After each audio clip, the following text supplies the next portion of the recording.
underscores this idea that if we stay with the old system that we've all become very used to, it's been in place for about 300 years, a little bit more, of this central bank monetary system, which has served us very well, but which has elements that could be called extractive. There's a great book, Why Nations Fail, that was very influential on me, and it puts forth a thesis that nations fail today because their extractive economic institutions do not create the incentives needed for people to save, invest, and innovate. Extractive political institutions support these economic institutions by cementing the power of those who benefit from the extraction. Now, that's a way of saying that that the way life has evolved in the last 300 years is we've created these centralized institutions, and they've been very effective, and it's led to a very modern society. But in the process, we've created institutions that tend to consolidate power, and they basically extract the power for the benefit of those that are in power, of a ruling elite.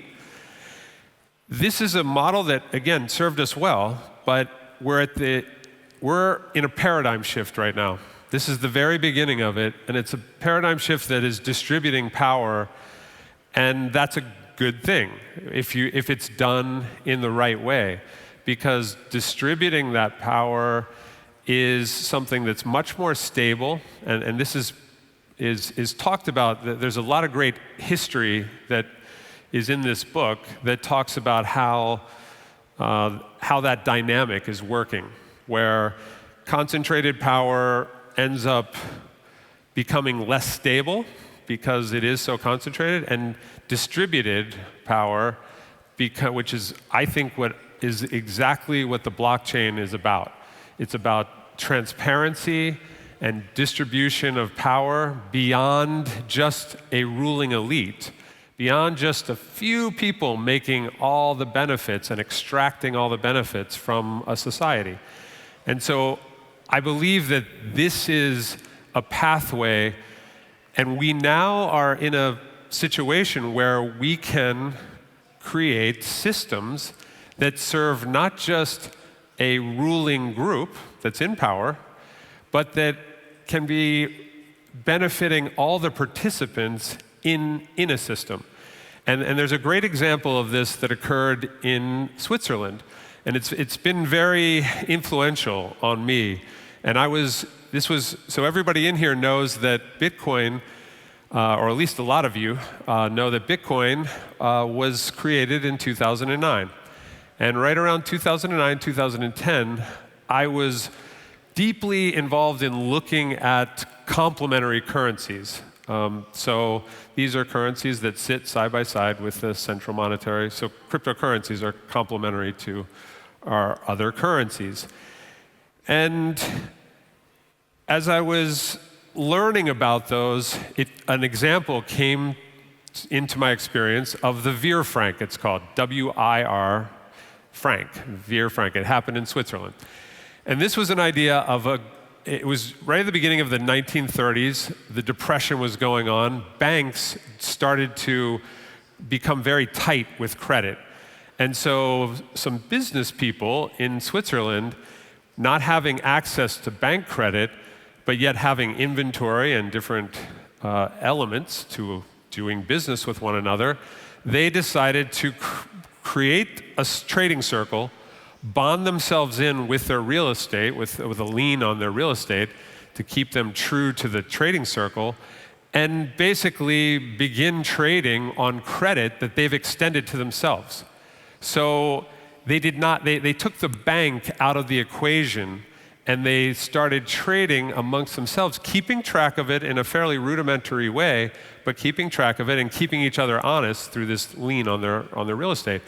And a lot of people believe, a lot of economists believe, that that is part of the Swiss success story, that coming out of a very tight credit time of the Depression, this Swiss system of mutual credit, it's called, really thrived. But it has never, and it's happened in a number of different geographical locations around the world, but it has never happened on a global basis. And to me, that became really compelling, because I asked why. I was asking why has this not been done? Because it seemed to be very beneficial, and it took banks out of the equation. Because, as we've learned over history, whenever there is an opaqueness to a power structure, there is abuse. It just happens. It happens again and again. And one of the great elements of the blockchain and blockchain technology is transparency. And we just tend to behave better as human beings when there's transparency. And you can see that with the internet, right? When people misbehave generally when they're anonymous, and it gets all this trolling behavior, it's not our best selves that are at work. And so the thought is that we need to have a system in place, or the starting point of a system is very much an authenticated system. So that's one of the first. I got ahead of myself. Prior to, as I started studying that and became very captivated by there being a better system possible, the elements that drove me on this were, how do we make, so we see great promise with Bitcoin, but how do we make sure that this scales? Because that's definitely been one of the issues with Bitcoin, that questionable if it could scale. There's a lot of governments and businesses that maybe aren't using it, because isn't that used for the Silk Road and for trading of things among anonymous people? So that was influential. Overall stability. How do we create a stable, something that's very solid? And ultimately, sustainable. How do we use this blockchain technology to create something that's going to be equally sustainable as the system that's been in place for 300 years? So we're moving into technology-based money systems, and those are going to be in place for hundreds of years. So just where Bank of England, I think, was formed in 1694, it was the first central bank, and it's lasted till now, and it's now on its way out. The whole central bank system is in trouble right now. And there's another system coming into view, and this is what we're going to have for hundreds of years. And the question is, what is that system going to look like? And what are the elements that are needed? So I wanted to just give a bit of an overview of just 5 elements of DAS and what makes DAS different. So as I started to talk about, one of the first things that we start with is an authenticated network. Open systems that are really what have begun the blockchain revolution are wonderful, but they are also prone to having anonymous actors within them. And that's a good thing for certain use cases. But again, when we're looking for something sustainable, having a fully authenticated network makes more sense. It made more sense to me. I just thought this is a way that we could comply with regulations, because there's always the government needs to be in the equation. You can't try to go around the government. We need new systems that are going to allow there to be, for it to really scale, you're going to have the governments involved. And so to do that, you need to do something that is built into the DAS system, which is a KYC process, and that stands for Know Your Customer. It's a banking standard, and it's built into our system. We use that this way we know who's trading on this. It's a deterrent for people that are doing things that aren't good, like financing terrorism or laundering money. It's not good for them to be on an authentic network. There's plenty of anonymous networks that are available to them. And again, we feel that to scale, we've got to comply with all the regulations that are now starting to come. And so we like the model for that reason. We feature a different kind of blockchain. It's the same principle it's the same protocol, but it's organized in a different way. Instead of it being fully open, or on one extreme, or fully centralized on another extreme, our blockchain is a consortium blockchain, and so that means that there's a number of companies that share the master nodes, that basically these master nodes are licensed, and these different companies have an interest in running them in a way that is going to create value for the whole system.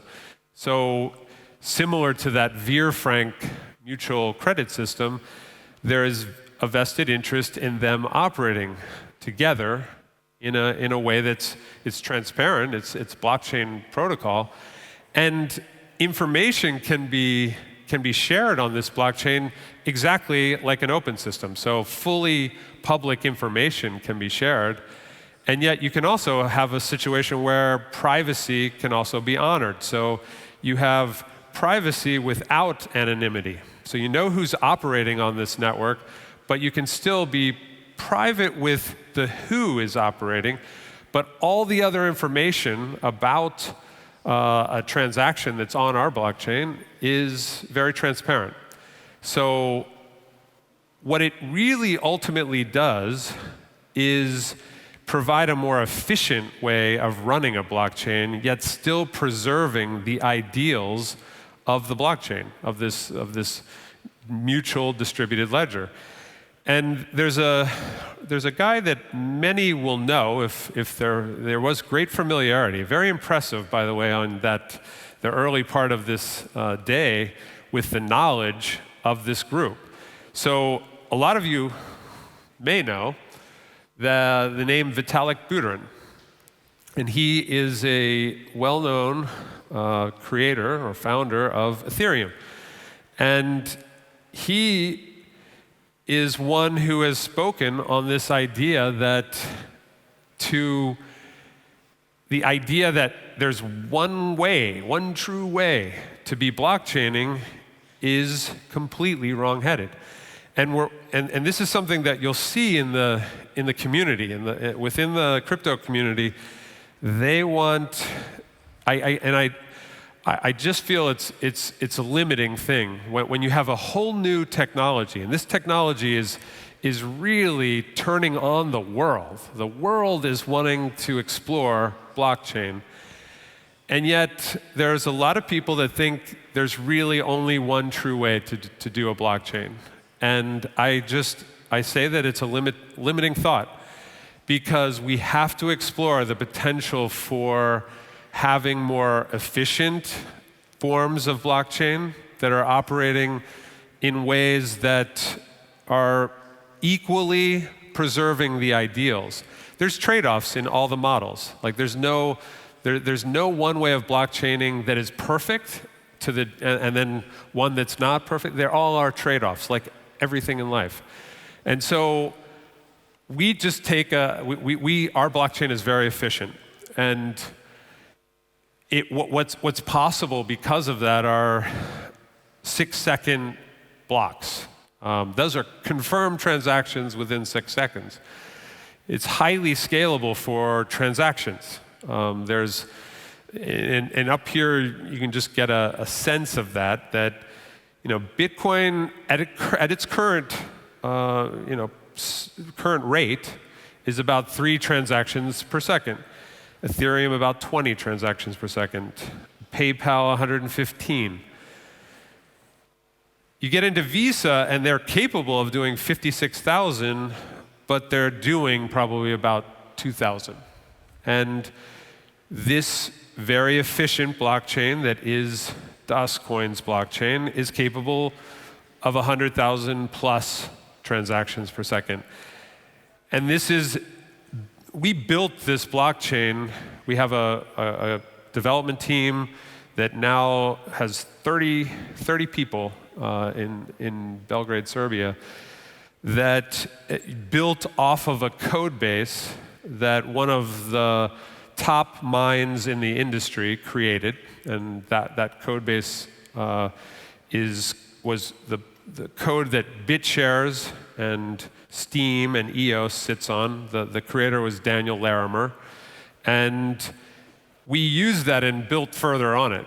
And but that base is known to be very, very fast and could really go.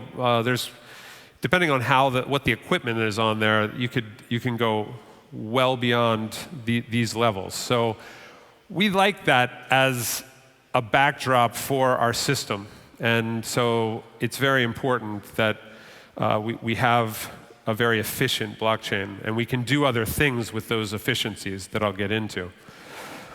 Now, it's not just a blockchain, and that's what I think, in my estimation, a lot of the, particularly when you hear about some of these ICOs, there's a lot of efforts that are going into just single-minded ideas that really don't have anything else going with them. And so our idea was to create an entire ecosystem of digital value and have all these elements like the digital wallet integrated into this system.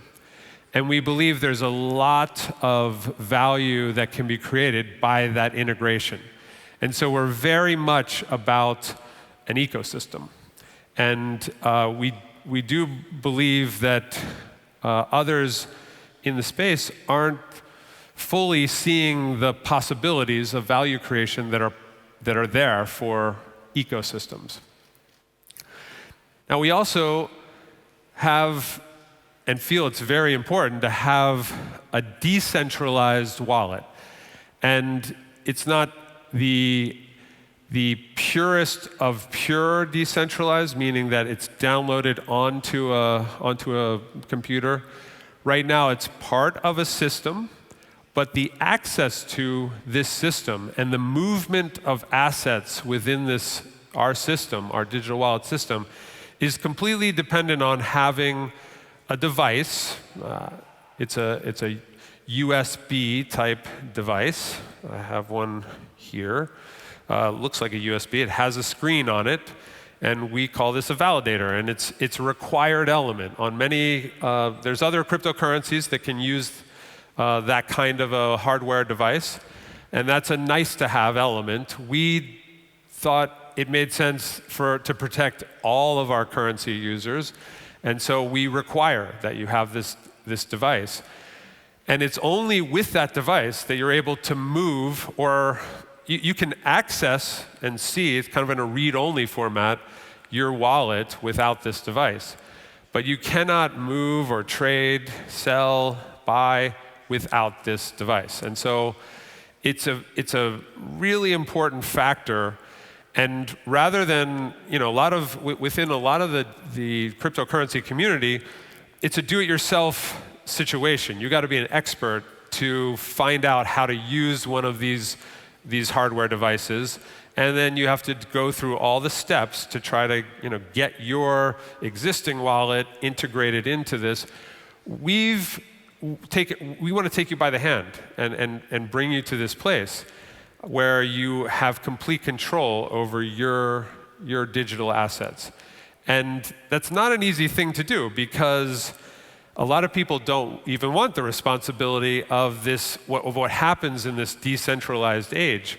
But we think that it's really worthwhile that everybody gets decentralized access, and that you learn how to operate this kind of thing. It's done on 24 seed words. Those words we don't have. Those words you create essentially on the device, and you have them. And if you were to lose the device that I showed you, you could take any other device like it and program your words in and get access. That holds your private key. And so in the age of cryptocurrency, everything's dependent on this private key. And this device is the simplest way that we are aware of to manage your private key. And so we add that element of service. And so we're a really big believer in not that this isn't just technology, it's technology and people working together. I see a lot that Satoshi Nakamoto, who created Bitcoin, that person or persons, was interested in creating a trustless system. It was on the aftermath of the 2008 crisis, and he was like, we keep trusting these central systems. Can we design a system that requires no trust? And I believe that if we were robots, that would be an excellent solution, but we're not. And we've relied on trust, and trust is really important. And so I do think if you can take the people out of the equation, you don't need trust. But if anything is ever working with people, that you're going to have some way of trust. And I think that technology can enhance the trust. And that's what blockchain technology is about. But we are adding a level of personal involvement. I think of it as full service, and I think of it related to our ecosystem. So we provide a full service element to the ecosystem that when we get into running blockchains for businesses or governments, they will need assistance. That when we get into smart contracts and running independent smart contracts for different companies and different individuals, there is not a perfect code that necessarily has been ever created. There's always potential for code not having glitches. So we want to have a mediated type of smart contract in a very positive way. It's not at all centralized. It's just the option of a mediation, arbitration to smart contracts. It's a very normal thing in the realm of regular contracts, and really what smart contracts are is just the technology taking over for much of what lawyers do today. And it's an efficiency. There's tremendous efficiencies that are available through this technology applied to the realm of contracts. But the fifth and final element that we bring is we decided to use a system of incentivized marketing. And the idea for that, a lot of people will ask, why that? And there's a lot of people that feel that this kind of marketing is not legitimate. And there has been abuse of this kind of marketing in the past. And yet, we are very firmly supportive of this way of spreading the word and rewarding people. It really comes down to that. So, I would like to bring everyone's attention to the fact that a lot of people here are members of Facebook.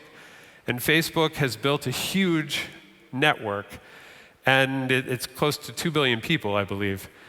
And everybody on Facebook is creating their own content and sharing it with their friends. And most everyone on Facebook heard about it from one of their friends. And yet all the value that's being created is happening on the backs of everyone's privacy, everyone's content, everyone's marketing efforts. And yet the only people getting any value from this network is a central company called Facebook Inc. And they and the executives and the shareholders of that company extract all the value to them personally. And there's nothing, to me, that's the way it's been working for a long time. It's been central organizations extracting It's the colonial model, it's the imperial model. Like it's been working a lot. Is it the best way to orient? And are there better ways of doing this? I think there are. Why does no one in Facebook get a check every couple of weeks? Because, why does all that money go to Mark Zuckerberg and his friends? And so, we believe that it's all about networks. Networks is where value is going. This shift is happening from commodities into networks. And what we're finding with cryptocurrency is people don't know yet how to very accurately value networks. It's very new, and we're still coming into this, but it's all about networks. It's about what you can do on the network, who's on the network, how fast the network is, how much capacity is on the network. That's where value is today. And this is why Facebook is worth more than ExxonMobil. You have just connection servers to people, and it's worth way more than, just huge tankards full of oil and, all the riggings and all the ships going everywhere with oil. All that commodity is worth less than the connection between all the people. And so our view has always been, wouldn't it be a good idea to reward people as you're growing this network? Seeing how networks are very important to us and are important to the future of really everything, a future of value certainly, we wanted to create a way for people to benefit. Not just everyone benefits the same. No, they benefit commensurate with their impact on the growth. So the more someone is responsible for growing the network, the more that they would benefit from the value that's created. And so, we just really believe that that makes a lot of sense. So, in summary, there's 5 different factors: authenticated network, the consortium blockchain, the blockchain ecosystem, the decentralized wallet, and the incentivized marketing system. These are just 5 elements. There's many things in this space that we are doing a little different than other people because we have not stopped asking why. And I think it's in that why and the ability to follow that, knowing that there's going to be a lot of people that don't understand what we're doing. And we have to endure that. And we put on events like this, and this was, NetLeaders is a part of our ecosystem. And this event, the whole purpose of it is to extend to the community education about the space. And we've done similar education with the professional community in London. We just did on October 4th a forum for auditors, for accountants, because right now permission blockchains, which is what effectively we use, a permission blockchain, there's no auditing standard in the world right now. And so we funded this in London to do, we are moving the accounting industry to adopt a standard, to create a standard.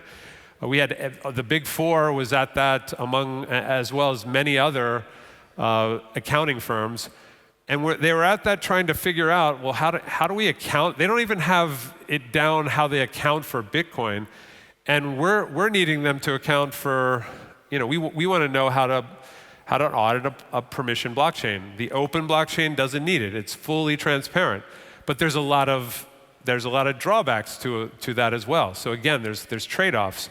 And we just feel this balanced place is a place where there's a lot of value creation that's possible. And so we tend to always end up in the middle of these trade-offs. We look for that hybrid solution. So that runs through a lot of what we do. Now, just to give a brief sense of where it is that we're going, in our particular case, we've had 2 major milestones that we have delivered on that are just very significant to us. One was the launch of our DasCoin blockchain. That happened in March 31st of this year. And then just fairly recently, on September 30th, we launched a blockchain-based exchange that is running 24 hours a day, 7 days a week, that is not, there's no central control over it. But the only difference is it's not public in that only people with these validators who are licensed in our authenticated network, they need to use this to trade on that particular blockchain-based exchange. Now, we ultimately, this is all a stage. It's like taking a company public. You start off with some seed investors, then you build up to, a little bit wider of a circle, and then you ultimately go public. In the world of cryptocurrency, and we're taking a track where we've started off within our authenticated network. Now we're going to be adding public exchanges to our authenticated network. So essentially, they're going to be the ones that are KYC'd. We know that exchange. They have relationships with their people that they've had to KYC. So we're kind of using the transitive property there. And we're going to start to add that public exchange element to our ecosystem, starting by our goal, and we've hit the 3 or the 2 right on time, is March 31st of next year. We want to have our coin trading on a public exchange, the first public exchange, and then we want to add many more public exchanges onto, as part of this wider trading circle. We also expect to have, we have a very unique way of creating utility and liquidity in our ecosystem that we've called DasPay.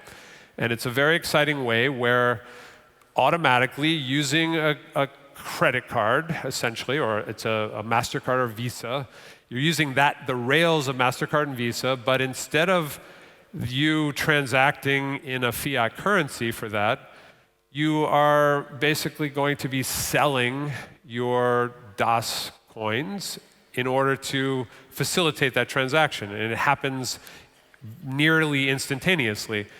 And we see it as a great way that gets us past that chicken and the egg dilemma, that ultimately we will have merchants directly taking DasCoin, but initially, someone, a merchant, it's this classic chicken and the egg problem. The merchant's like, well, how many people do you have on there? And if you don't have a lot of people, the merchant's going to be like, well, come back once you have a lot of people. And then the users are going to be like, well, how many merchants do you have on? And they're going to say, well, come back to me when you have more merchants. So there's this huge chicken and the egg dilemma that affects many network businesses. So anything that's a network always has that dilemma. And on the other side, if you have a network that gets past that sticking point, it has these tremendous, what they call network effects, where it just starts to build and build and build. And that's why you have networks like Facebook that, geez, there could be so many social networks in this world, but there's really only one main one because of network effects.